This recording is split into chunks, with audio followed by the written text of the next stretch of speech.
Estimados ponentes, bienvenidos y bienvenidas a la 10ª edición de la Fiesta de las Ciencias y Humanidades de la UNAM, que en esta ocasión está dedicada a la ciencia en el deporte, actividad que promueve la igualdad, la no discriminación, la prevención y la erradicación de la violencia por razones de género.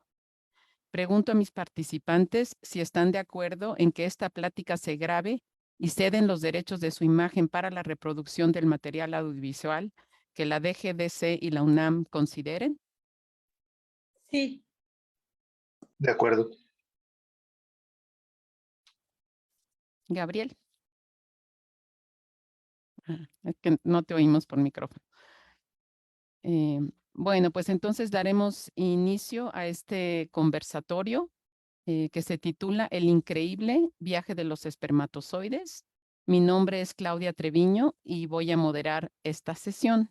Voy a introducir el tema con la descripción por la cual ustedes se interesaron y están aquí escuchándonos. La fecundación es un proceso que garantiza la preservación de las especies. En organismos de reproducción sexual, la selección natural de los espermatozoides que fecundan al óvulo es el mejor mecanismo para transferir las características genéticas favorables a la descendencia. ¿Cómo sucede esta selección? ¿Qué alternativas ofrecen las técnicas de reproducción asistida? ¿Cuál es la importancia de la investigación básica comparada con la investigación clínica? ¿Qué consideraciones bioéticas se deben tomar en cuenta para todos estos estudios y aplicaciones?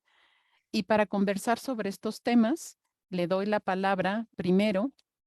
Bueno, les explico que tendremos 3 rondas de participación de cada uno de los ponentes. Empezaremos con el doctor Gabriel Gutiérrez Ospina. Él es médico e investigador del Instituto de Investigaciones Biomédicas de la UNAM. Tiene más de 100 publicaciones en diversas áreas. Es profesor invitado en las universidades de Duke, de Wake Forest, de Wyoming y de California en Estados Unidos, entre otras. Ha dirigido 59 tesis e impartido más de 300 cursos en diversas partes del mundo. Ha recibido numerosas distinciones y premios nacionales e internacionales. Es miembro regular de la American Andrology Society, American Geophysical Union, Society for Neuroscience, de la New York Academy of Science y de la Sociedad Mexicana de Ciencias Fisiológicas. Gabriel. Muchísimas gracias por la invitación y a Claudia por la presentación. Voy a hacer uso de mis 7 primeros minutos para comentar con los asistentes que antes de que exista la posibilidad de que los espermatozoides logren alcanzar al ovocito, al menos en los mamíferos, en el útero, en las tubas uterinas, es muy importante un fenómeno que se conoce con el nombre de competencia espermática. Este fenómeno es muy conocido de los ecólogos, pero no tan conocido en el mundo fuera de esa ecología. Y por eso me pareció interesante. Y quiero comentarles que esta competencia espermática es muy importante porque le permite a las hembras, de una manera críptica, de una manera inconsciente, el elegir los, entre comillas, mejores espermas posibles de un pool potencial disponible. Es muy interesante cómo ocurre todo este fenómeno, pero es importante pensar el por qué ocurre esta competencia espermática primero. Y la razón es básicamente porque en general, al menos en los mamíferos, el gasto materno supera por mucho al gasto que hacen los padres en términos reproductivos. El gasto materno implica la producción de gametos, implica también la gestación de esos embriones una vez que han sido fertilizados esos ovocitos, posteriormente la lactancia y luego entre meses, semanas o años de vida después de la lactancia que la madre se encarga de cuidar, enseñar, mostrar el camino a esas crías que han nacido.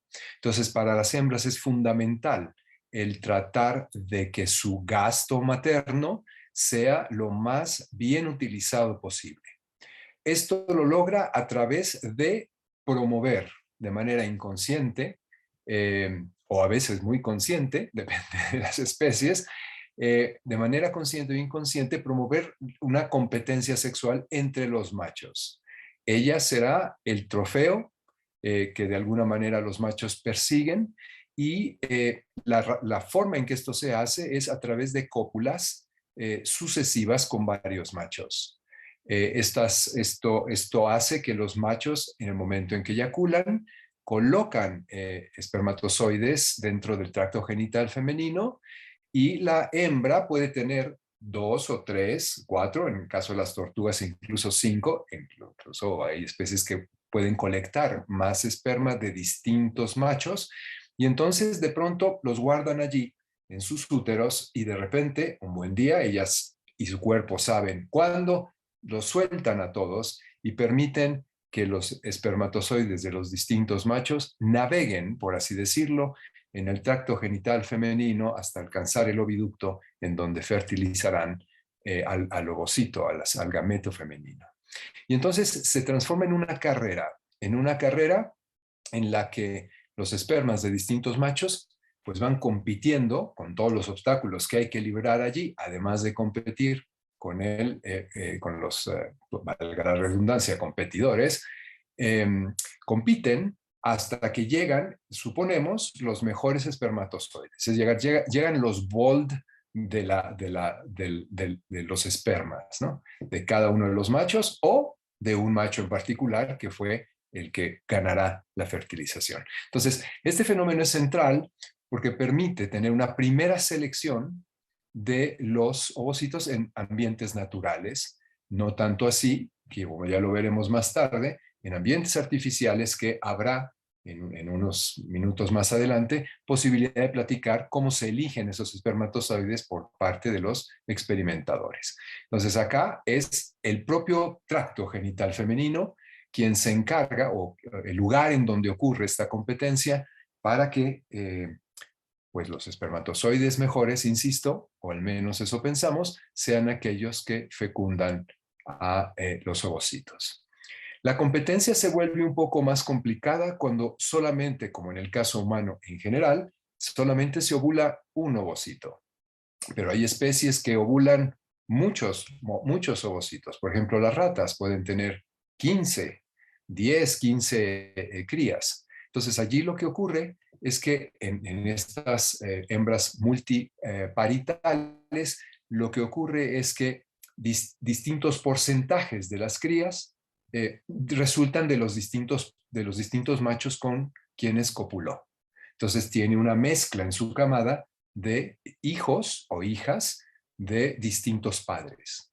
Y esto garantiza que las ratas tengan una capacidad increíble de adaptación, porque facilita la variación de las características fisonómicas de las crías. No sé cómo ando de tiempo, pero si ya estoy cerquita, yo puedo cerrar. Minuto y medio tienes todavía. Ok, muy bien. Entonces, decía que en las hembras multiparto tienen esta gran ventaja. En el caso de las especies que solamente tienen una cría, o en general tienen una cría, bueno, pues esa ventaja se pierde, porque tendrá que ser entonces una selección para cada parto semejante a lo que he platicado.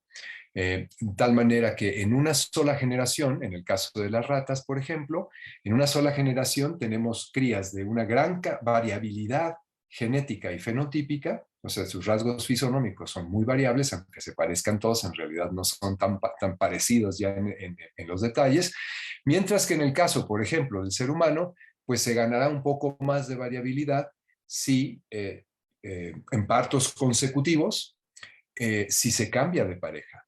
Y ahí es un punto de detalle que habrá que considerar después, porque tiene implicaciones éticas, morales y demás. Pero biológicamente eso es una garantía para mejorar la sobrevivencia o las posibilidades de sobrevivencia de nuestros hijos. Ahora sí, creo que ahí voy a cerrar. Sí, muchas gracias, Gabriel. Ahora entonces le voy a dar la palabra a Arturo Matamoros Volante.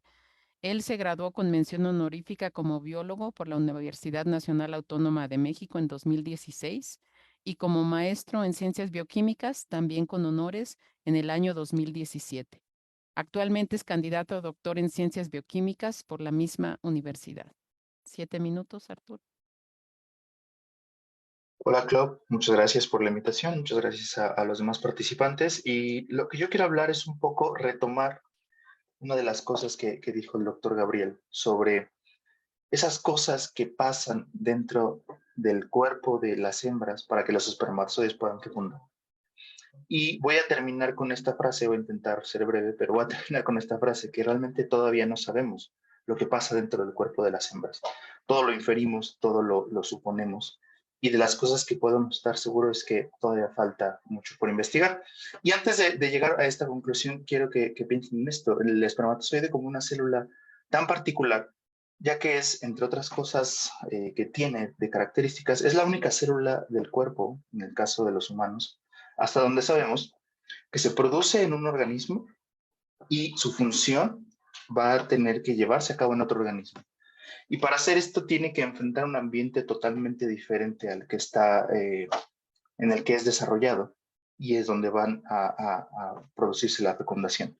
En ese sentido, ya lo mencioné un poco Gabriel, muchos son los que son depositados, muchísimos, millones, pero solamente unos pocos, unas decenas, dependiendo de la especie, son los que llegan y fecundan.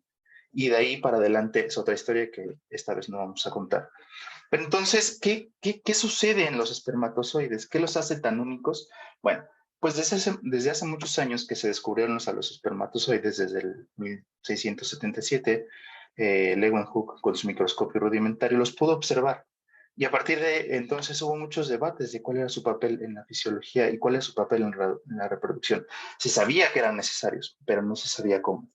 Y después de muchísimos años, y ya estoy hablando de 1900, 1930, 1950 más o menos, empezaron a tenerse observaciones basadas en modelos animales, de que los espermatozoides necesitan estar en contacto con los fluidos del oviducto, del tracto genital femenino de las hembras. Y eso tiene bastante sentido, ¿no? Su función la van a desarrollar ahí adentro. Pero esa simple observación permitió algo muy, muy fundamental que también empezó a tocar Gabriel. Permitió a los investigadores extraer espermatozoides in vitro y con técnicas de laboratorio darles la capacidad de fecundar. Si uno tiene un espermatozoide recién eyaculado y lo pone en contacto con un ovocito, no van a fecundar. Si no es hasta que los ponemos en un medio con características únicas y muy particulares que van a desarrollar esa capacidad de fecundar. Y lo mismo los ovocitos. Uno los puede extraer, pero si no se ponen en las condiciones adecuadas no van a continuar su proceso de maduración. Y estas observaciones en el lado de los espermatozoides en 1951, 1955, de los ovocitos por ahí en 1965 con Edwards, permitieron que todas estas personas, todos estos trabajos, permitieron al doctor Edwards y al doctor Steptoe en 1978 producir, generar y posteriormente que naciera la primera bebé que fue producto de este tipo de técnicas de reproducción asistida. Eso fue un desarrollo fenomenal, porque es la primera vez que se lograba algo tan trascendente. Años después, en el 2010, se les otorga el Nobel a estos dos personajes por su trabajo. Y a partir de entonces, estamos hablando de 1978, han nacido alrededor de 9 millones de niños a través de esta metodología.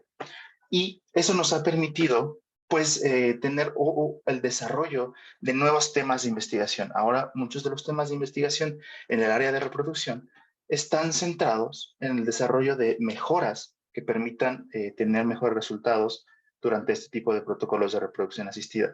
Pero eso también ha tenido una contraparte, y me gustaría puntualizarla, porque mucho de lo que sabemos que hace el espermatozoide lo sabemos, como decía, en modelos in vitro, modelos en laboratorio. Y a partir de estos descubrimientos, lo que sucedió es que cuando una persona llegaba a la clínica, veían que no podían tener hijos, rápidamente los canalizaban a ese tipo de tratamientos. Y eso ha impedido hasta cierto punto el avance en el entendimiento de la fisiología, tanto de los problemas de fertilidad masculina como de la fisiología básica. Cuando nosotros hemos seguido trabajando en ese tipo de preguntas a nivel laboratorio, se han descubierto muchísimas proteínas, muchísimas moléculas que están involucradas en todo esto. Pero hasta ahora hemos visto que no necesariamente esas proteínas, esas moléculas tienen una relevancia a nivel funcional.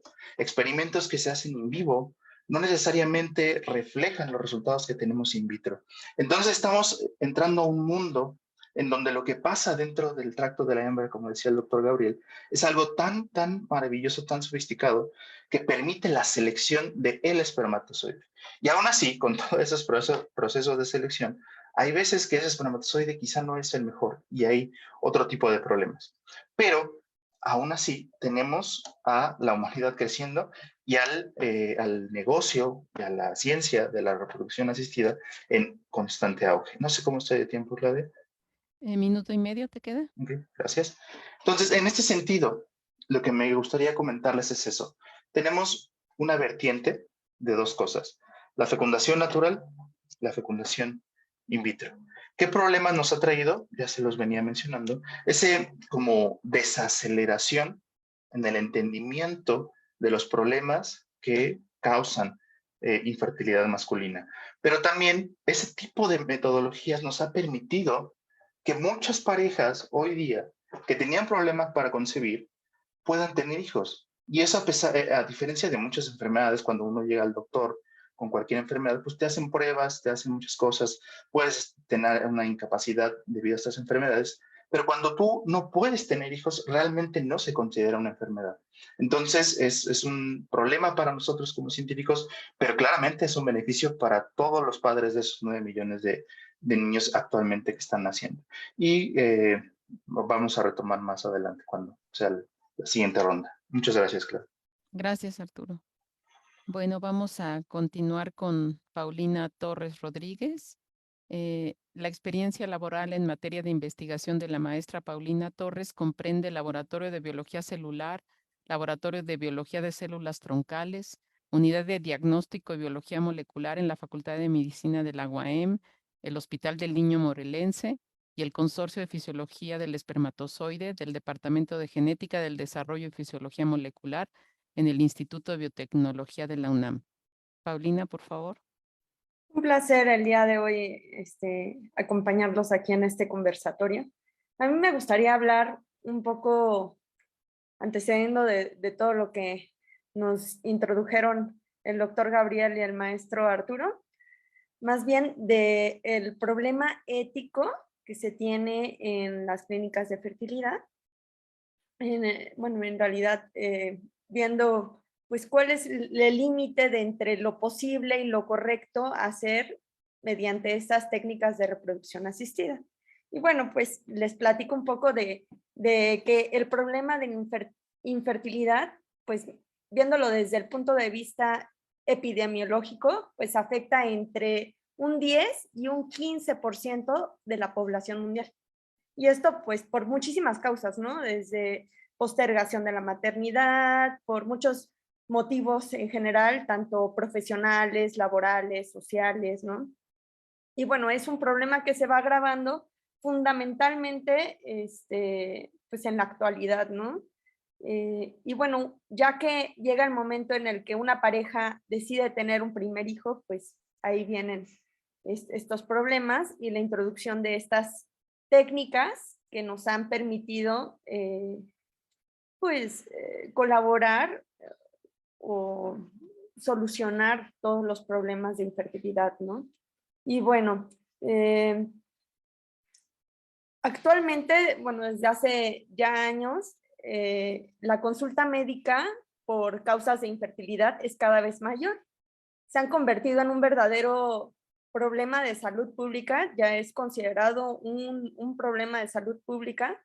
Y bueno, pues esto, todo lo que conlleva a nivel de estrés físico, emocional, todos los problemas que llevan hacia las parejas que son infértiles, pues los ha llevado a tratarse mediante técnicas de reproducción asistida, pero bueno, ha existido una controversia de qué es aceptable y qué es ético y qué es pues legalmente lo que se puede hacer para solucionar todo este problema, ¿no? Como mencionaba el maestro Arturo, ya tenemos pues décadas, ¿no? Son 44 años en el que se han generado bebés in vitro, ¿no? Desde 1978 se generó la primer bebé probeta, o como le llamamos también bebé in vitro. Y bueno, pues nos ha abierto las puertas y bueno, un panorama de nuevas posibilidades para dar solución a estos problemas de infertilidad. Y bueno, a partir de este momento se han generado muchísimas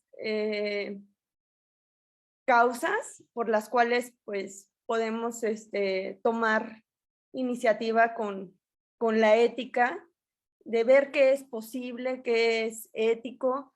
Y bueno, ya se han centrado bastantes temas de qué no se puede hacer. Incluso en el campo de la ciencia han estado interesados varios médicos e investigadores, han propuesto el uso de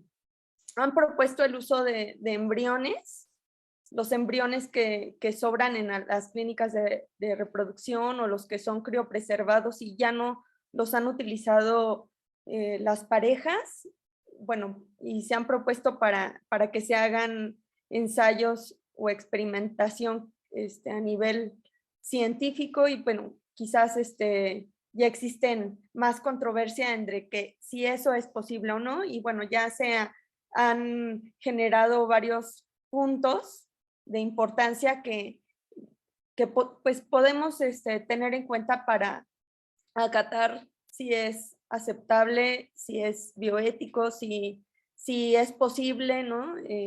O no, ¿no? En el caso de los embriones, pues no sé, ya existen muchas preguntas al respecto, si puede ser tratado como una cosa o al contrario merece que se le trate con respeto, con consideración como una vida humana. Y bueno, si es que el embrión tiene algún tipo de derecho, ¿no? Y basándonos sobre los valores supremos de la sociedad, pues también se generan muchos cuestionamientos si la ciencia es técnicamente capaz de realizar este tipo de procedimientos, si es correcto, si es humanamente ético, si es responsable. Y bueno, pues se han generado varios cuestionamientos, como les decía, entre si es posible fecundar óvulos para tratar ciertas enfermedades, si mantener embriones es posible para mantener muestras que se puedan utilizar para generar posibles fármacos, para probar cosméticos, ¿no?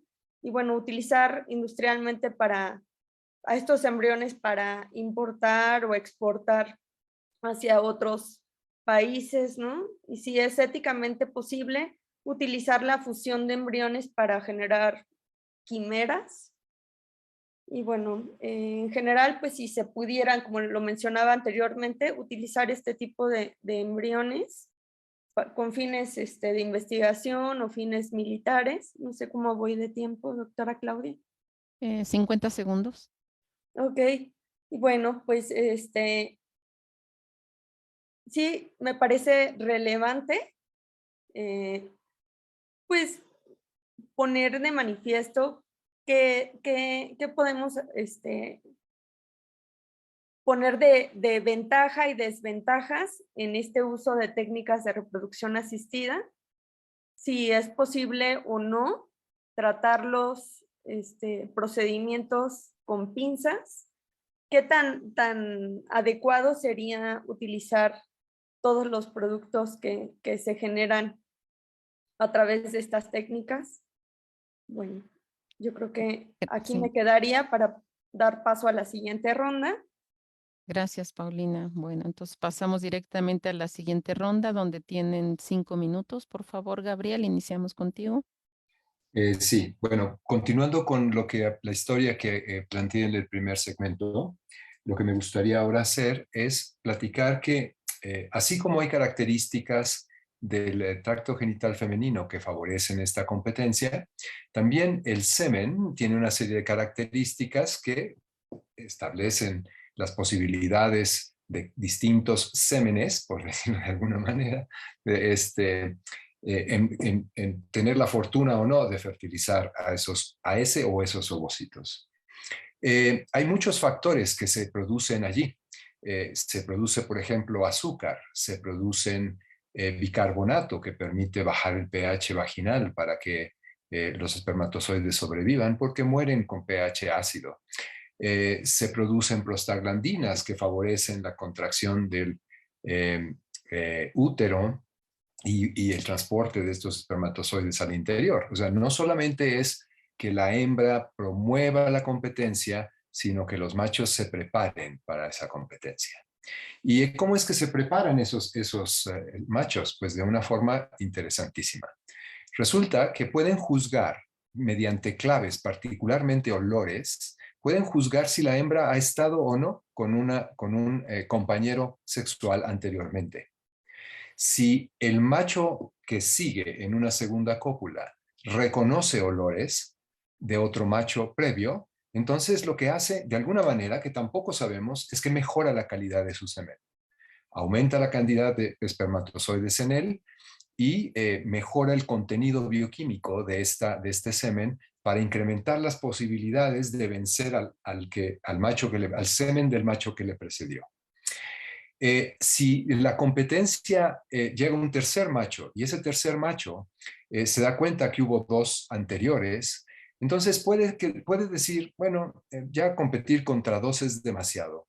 Entonces, de todas maneras, voy a competir, pero voy a poner un semen regular.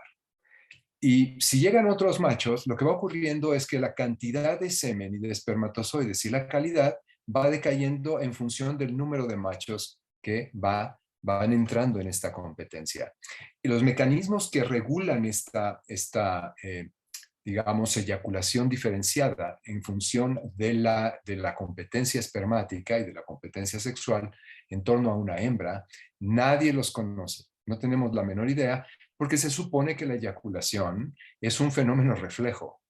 Pero no, claramente hay una especie de encarnación, digamos, de las señales sensoriales y el cuerpo, no nuestro cerebro, pero sí nuestro cuerpo, pues integra todo eso de alguna manera, informará al cerebro en esas regiones que están participando en el control de la eyaculación y entonces pues se hace esta maravilloso control de la calidad del semen en función de esa competencia. La otra cosa que se supone hacen los machos es que existen varios tipos de espermatozoides y a veces hay unos cooperadores. Entonces, como quieren ganar la competencia, se juntan entre varios y entre todos estos, no sé, 100 forman un paquete y se mueven como si fuera uno solo. Esto le da ventajas sobre aquellos que van navegando solos. Hay otros que son grandotes y tienen unas cabezas enormes. Y estas cabezas enormes sirven, no permiten que se muevan muy bien, pero le sirven de estorbo al semen de otro macho.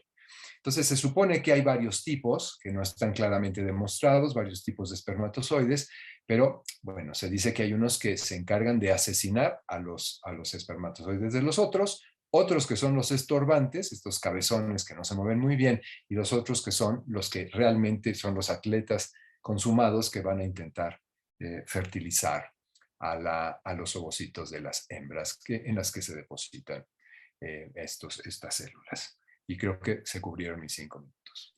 Sí, muchas gracias. Continuamos entonces otra vez con Arturo.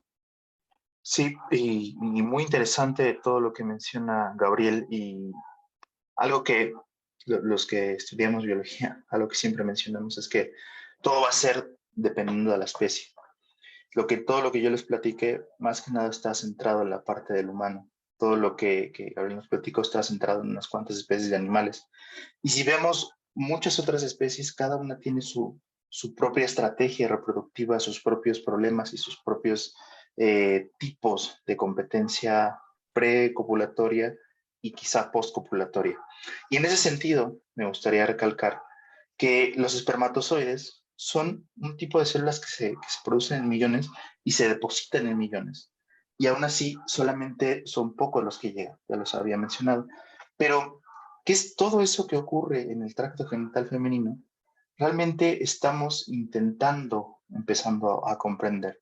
Y ese inicio de esta comprensión viene de la mano del desarrollo de nuevas metodologías de investigación, estrategias de microscopía más avanzada, cosas que apenas están en sus inicios o se están sentando las bases para esas mediciones dentro del tracto.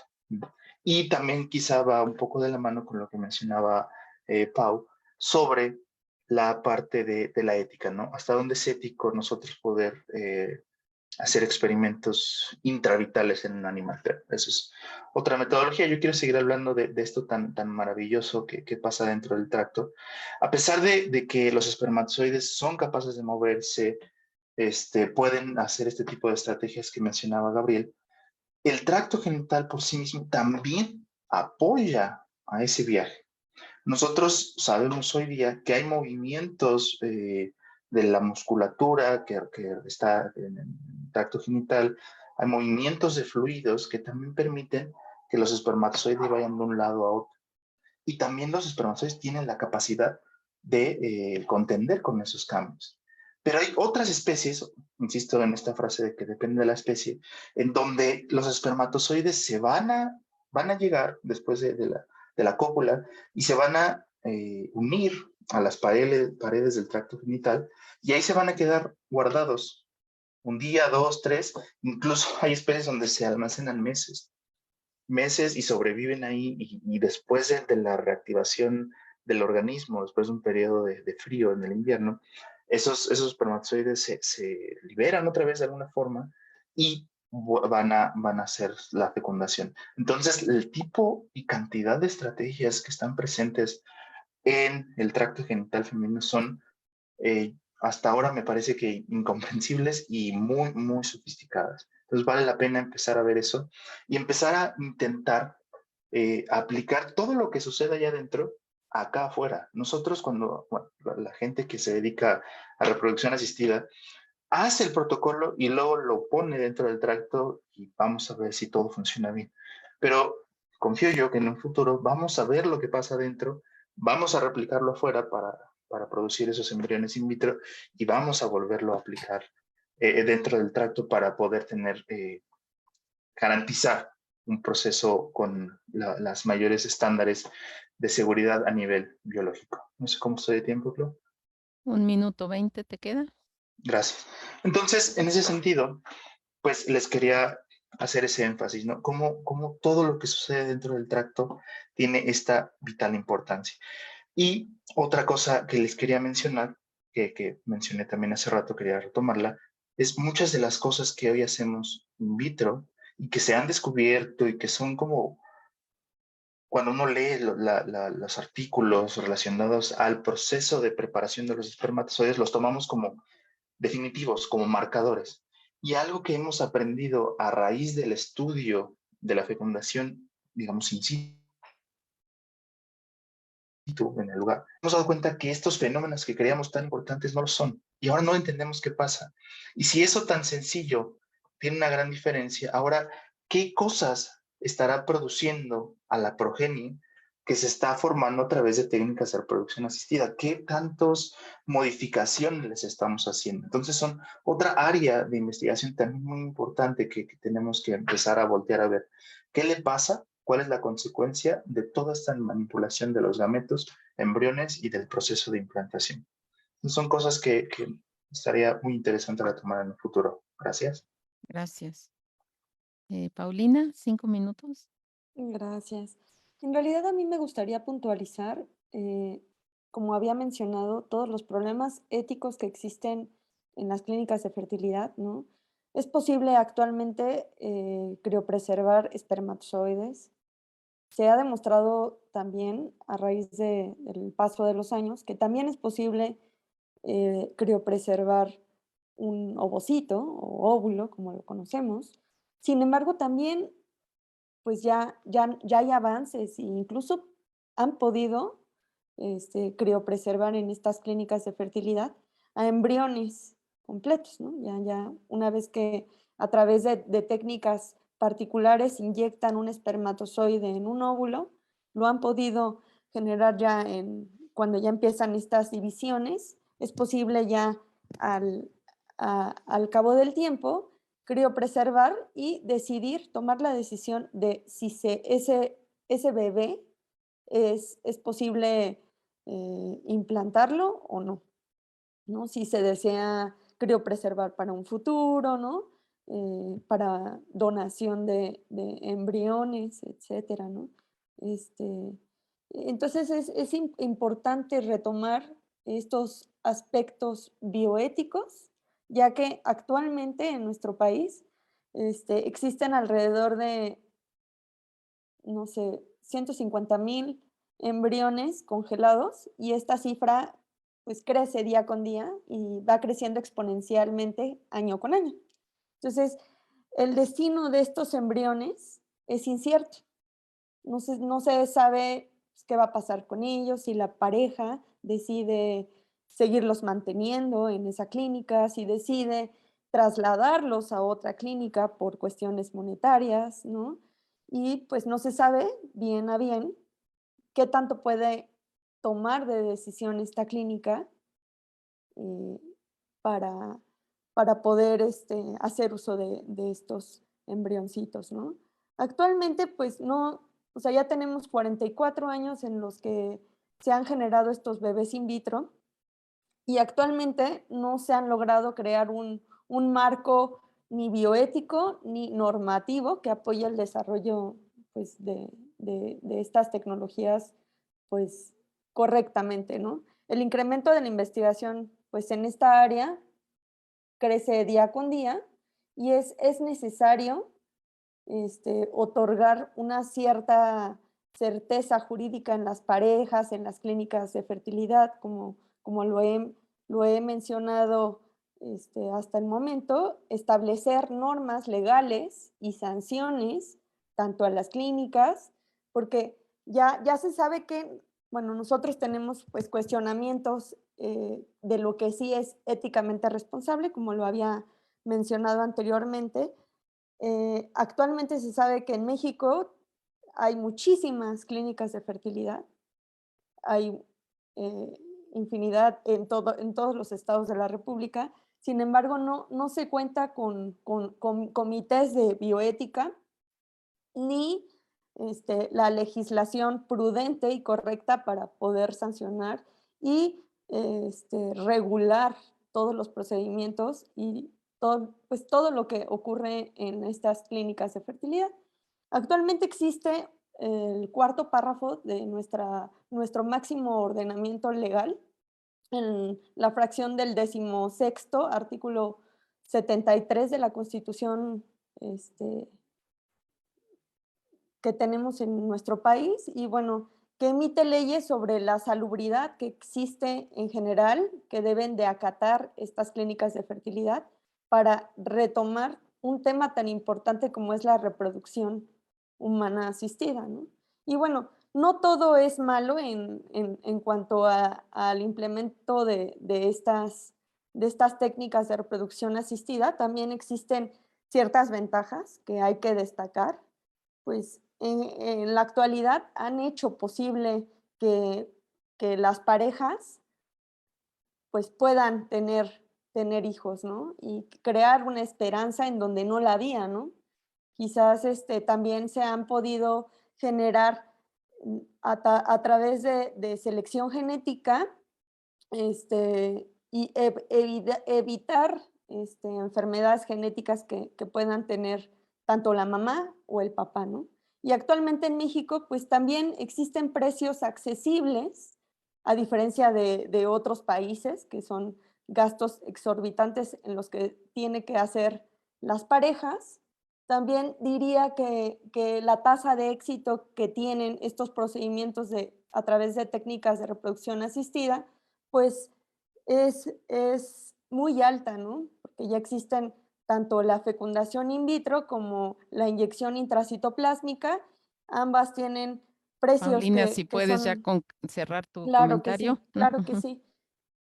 Bueno, pues nada más quería resaltar pues que sí existen muchas ventajas también. Una mujer soltera pudiera tener un hijo y eso pues antes no era posible, ¿no? Parejas LGBTIQ, más, puedan tener hijos. Entonces, bueno, eso por mi parte. Ahorita voy a platicar más.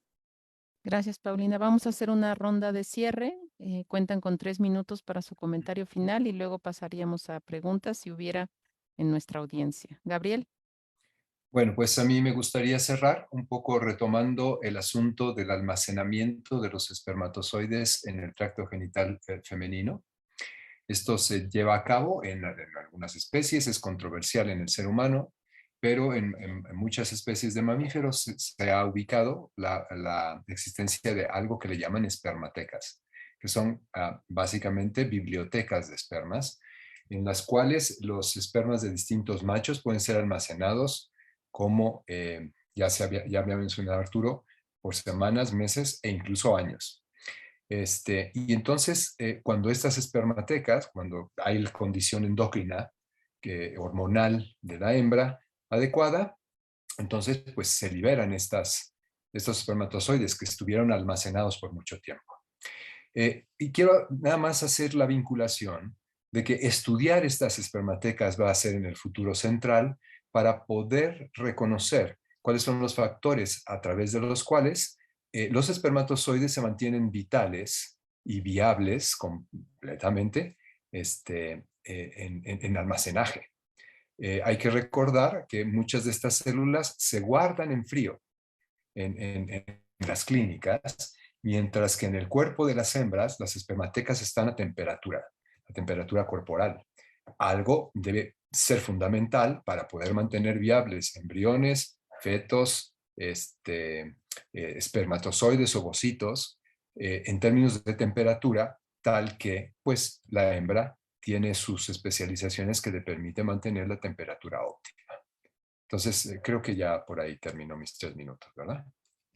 Sí, bueno, muchas gracias, Gabriel. ¿Comentario final, Arturo?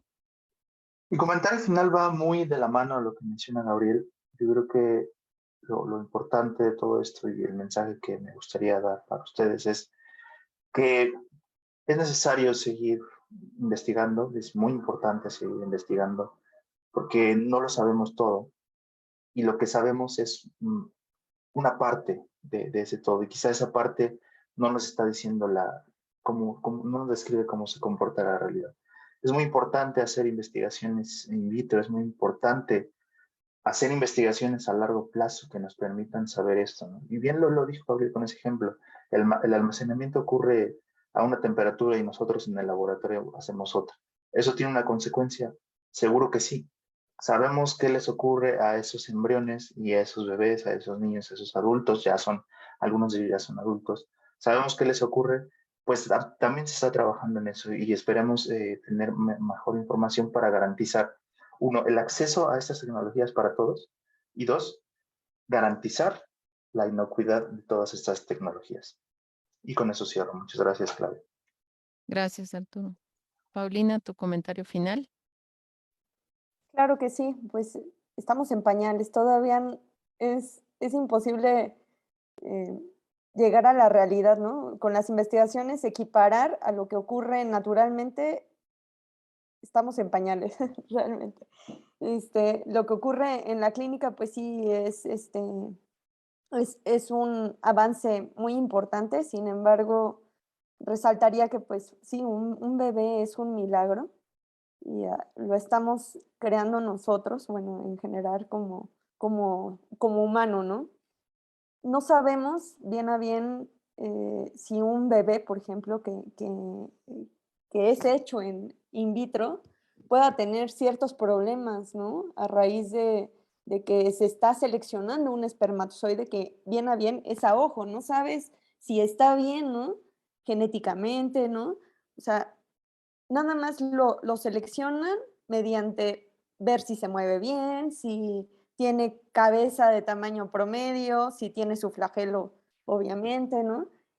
Y no se sabe bien qué se está generando, ¿no? Cómo es que seleccionan este espermatozoide, lo inyectan en el óvulo y no se sabe qué posibles consecuencias pudiera tener este bebé, ¿no?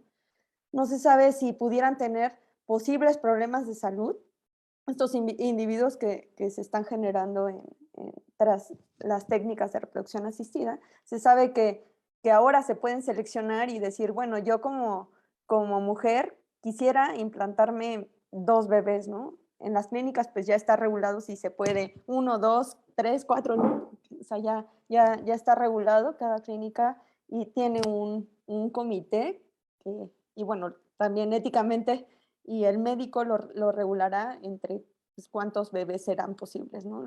Se da mucho ahora lo que son bebés gemelares, ¿no? Bebés múltiples a través de estas técnicas de reproducción asistida, pero no se sabe bien a bien, pues si pudieran causar algún problema en la salud de estos individuos generados en las clínicas de reproducción asistida, ¿no? Se tiene que estudiar ampliamente para poder pues, avanzar, ¿no?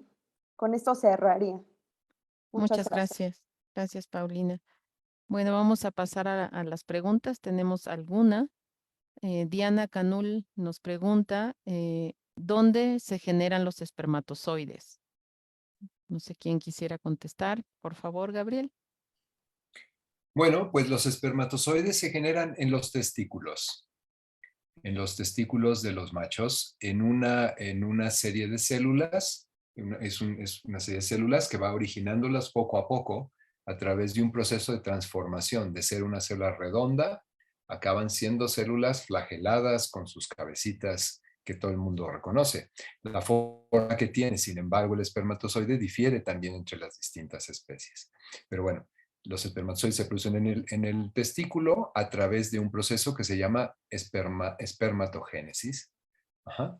Y es controlado por hormonas y un montón de factores adicionales, nutrición, microelementos en la nutrición, en fin. Pero básicamente sería esa la respuesta. Gracias. Diana Canul también nos pregunta, ¿cuánto tiempo vive un espermatozoide? Paulina. Sí, gracias. El proceso de espermatogénesis se da entre, yo creo que 48 a 72 horas. Sin embargo, se sabe que en el tracto genital femenino pueden vivir hasta 3 días. Esto pues con las condiciones óptimas, ¿no? Que le confiere la hembra, ¿no? Como comentaban, dependerá de la especie, Sí, claro ¿no? que sí, claro que sí. Yo me estoy refiriendo al humano, ¿no? Sí.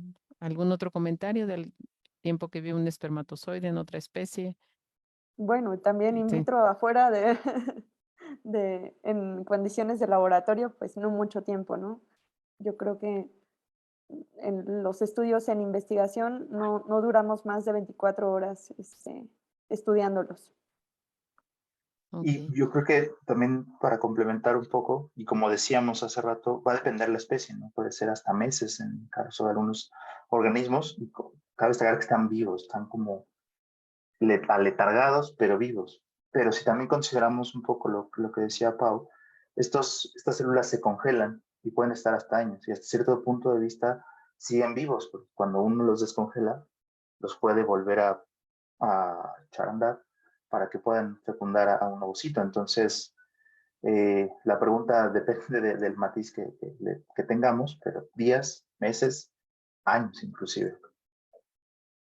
Ana Hernández nos pregunta, ¿qué nivel de daño a nivel de producción de espermatozoides tienen los jóvenes al pasar tanto tiempo sentados en actividades sedentarias como videojuegos en exceso? Artur. Sí, me gustaría responder. Creo que es una muy buena pregunta y una preocupación de muchas madres, incluso la mía, yo creo. Eh, Mucha, o sea, el efecto que puede tener es mucha, pero no sabemos todavía a qué grado, ¿no? Al menos no de los videojuegos, va a depender de muchas otras cosas.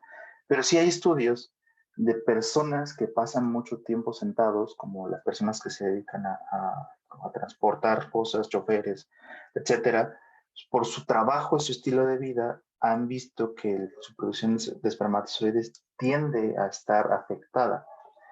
Y todo lo que nosotros hagamos realmente como varones y seguramente también las hembras, pues va a afectar nuestra calidad espermática, ¿no?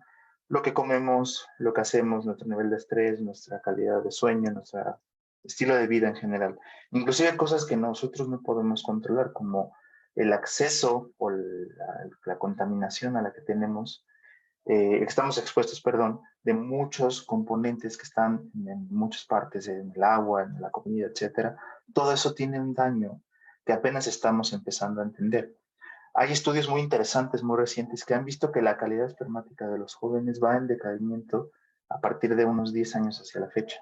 Y eso correlaciona con muchas cosas. El estilo de vida es uno de ellos, pero factores ambientales, la contaminación, etcétera, también forman parte de todo este problema creciente. Dan Domínguez nos... sí, Gabriel, si quieres agregar Nada algo más. más agregar a lo que ha comentado Arturo, dos cosas. La primera es, debemos recordar que los espermatozoides se producen en el testículo y están por debajo, los testículos están por debajo, al menos en el humano, están por debajo unos puntos de grado de la temperatura. Es decir, están un poquito fríos, digamos, ¿no? Menos calientes que el cuerpo. Y lo que se ha supuesto desde los años 70 y no está realmente confirmado, es que el uso de ropa, la ropa interior más el pantalón, por ejemplo, en nuestro caso, y luego el estar mucho tiempo sentados, eleva la temperatura en la región testicular y entonces esto podría conducir a un problema de esterilidad, además de todo esto, infertilidad, además de todos estos otros factores que ha comentado Arturo. Y el otro, que es un descubrimiento relativamente reciente por colegas brasileños, es que el estrés psicosocial, a través de mecanismos que no se conocen bien, y el aislamiento social inflama al epidídimo, que es el órgano que sigue después del testículo y en donde los espermatozoides maduran, inflama al epidídimo y entonces reduce la fertilidad en el ser humano y en las especies que se ha evaluado, que son básicamente roedores. Entonces, estos son dos factores interesantes que habrá que considerar. Gracias. ¿Puedo añadir algo? Creo que ¿Sí? ese es un tema muy, muy interesante porque no solo hemos visto, o se ha visto más bien, que afecta la producción de espermatozoides de la persona que recibe ese estímulo, ya sea fisiológico, de temperatura, cualquiera de estos, sino que de alguna manera esos problemas, esos efectos que tienen negativos en el cuerpo, parece que pasan a la progenie hasta 1, 2, 3 generaciones, ¿no? Entonces son cosas que todavía no estamos entendiendo, pero yo creo que la moraleja es todo lo que hacemos tiene efecto en nuestro cuerpo. Pero ahora estamos empezando a ver que va posiblemente tener un efecto hasta varias generaciones después. Gracias. Dan Domínguez nos pregunta, ¿qué pasa con la infertilidad masculina? No es más específico, no sé si alguien quiera comentar al respecto. Yo creo que es... Sí. Sí, Gabriel. Adelante, Arturo, bebé. No, quería comentar, pues es una pregunta bastante ambigua, ojalá no la pueda ampliar más, pero es un área que vale la pena estar investigando. Es un área que ha sido relativamente desatendida. Les mencionaba yo que a raíz de los descubrimientos y la posibilidad de evadir estos problemas de fertilidad, pues en las clínicas uno puede hacer esta atención y pues si tienes un problema, pues ahí quedó. Yo creo que ahora lo que estamos intentando hacer nosotros como investigadores, pues es prestar atención a eso, ¿no? Y generar con el conocimiento que se tiene hasta ahora, pues mejores herramientas de diagnóstico de problemas de fertilidad y cuál sería su consecuencia y posible solución. Quizá, podríamos tener soluciones para estas personas que no incluyan llevar a cabo este tipo de protocolos tan invasivos. Y Gabriel, por favor. Sí, para complementar el comentario de Arturo, sabemos que hay enfermedades endocrinas que afectan el desarrollo del epitelio seminífero, que es el conjunto de células que dan origen a los espermatozoides. Por ejemplo, el hipotiroidismo o el hipertiroidismo, o el exceso de cortisol o la baja de cortisol en la enfermedad de Cushing o de Addison, en fin. Entonces, problemas endocrinos afectan la fertilidad y pueden decaerla. El estrés crónico también afecta la fertilidad y pueden decaerla e incluso dejar a la persona infértil. Asuntos de deficiencias nutricionales tanto de los macronutrientes como de micronutrientes y de minerales. Selenio, la falta de selenio en la dieta o la baja de selenio en la dieta produce problemas serios de fertilidad. Cambios en la temperatura del testicular durante el desarrollo de los espermatozoides puede generar también infertilidad. Y hay una condición en el epidídimo que se conoce como, ay, se me fue el nombre ahorita, es varices en el epidídimo, las venas, Varicocele. el varicocele, perdónenme, el varicocele produce también espermatozoides no muy maduros, no de buena calidad, y también produce infertilidad. Entonces hay algunas condiciones consideradas patológicas por la medicina clínica que dan origen a asuntos de problemas pues, de infertilidad. Sí, Tenemos una... añadiría que faltarían pues las posibles obstrucciones que hay pues en el tracto genital masculino que también pudieran ocasionar esta infertilidad, ¿no? Infecciones también. Infecciones también. Una última pregunta. ¿Hasta qué punto los hábitos de vida influyen en la fertilidad? Ya lo contestaron un poco, pero si quieren agregar. Creo que la respuesta es mucho, pero si quieren comentar. Ok. Adelante. Pues ¿Sí? yo creo que ya mencionamos bastante, pero Sí. parece que mientras más estudiamos, más entendemos que muchas de las cosas que nos rodean, muchos de nuestros hábitos, más que nada nuestros malos hábitos, van a tener una repercusión en la capacidad de nuestros espermatozoides de fecundar, y cosas que no sabemos, porque realmente no se ha investigado mucho. Si a nosotros nos afecta, pues también muchas de las cosas que nosotros como humanos hacemos van a afectar la capacidad de reproducción de muchas especies. No solo que se acabe su hábitat, sino ya tampoco van a poderse reproducir como antes lo hacíamos. Entonces, todo lo que hacemos a nivel global, pues nos va a afectar. Entonces, todo lo que nos dicen de que nos cuidemos, nuestra dieta, ejercicio, salud mental, yo creo que el doctor Gabriel tocó un tema muy importante. Hoy vemos que la salud mental afecta en todos niveles y no está excluida la parte reproductiva. Entonces, buenos hábitos y buena salud. Bueno, pues con eso concluiríamos este conversatorio muy interesante. Muchísimas gracias a todos por sus opiniones, participaciones y a la audiencia por escucharnos. Hasta luego. Muchas gracias. Gracias, hasta Placer. luego. Muchas gracias.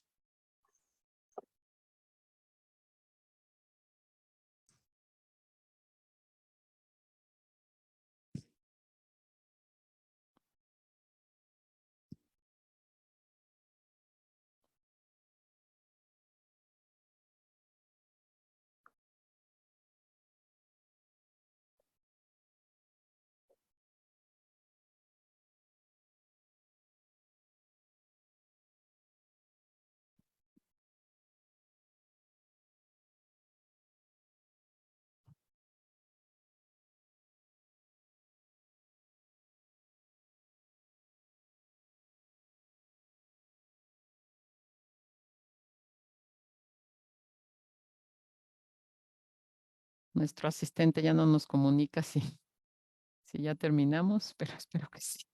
Claro, no sabemos qué procede. No, Ojalá esto no salga en vivo. nos dieron la instrucción de inicio, pero no la de cierre. Ahí siguen Ok. con preguntas. Bueno, si tenemos más preguntas, pero no tengo más preguntas yo que me hayan compartido.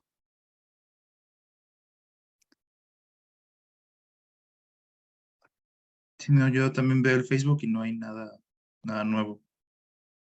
Bueno, pues entonces nos piden simplemente que nos despidamos formalmente. Ya lo habíamos hecho. Cerramos este conversatorio. Muchas gracias a todos y hasta la próxima.